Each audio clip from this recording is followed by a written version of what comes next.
Innahu ala raj'ihi laqadir.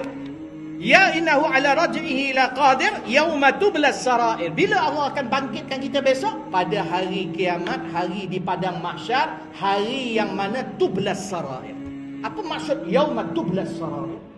Iaitu hari Allah Subhanahu wa taala dedahkan segala rahsia.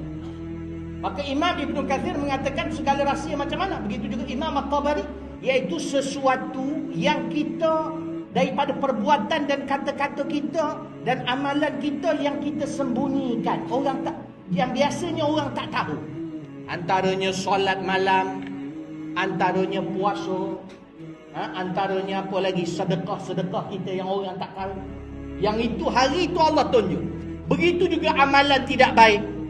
Malam-malam kita duk menyuruh buat maksiat. Malam-malam kita dalam bilik kita tengok benda-benda tak baik. Isteri kita tak tahu, anak-anak kita tak tahu. Hari itu Allah dedah semua belakang. Dan di sini lebih kepada nak beritahu mendedahkan rahsia tak baik kita.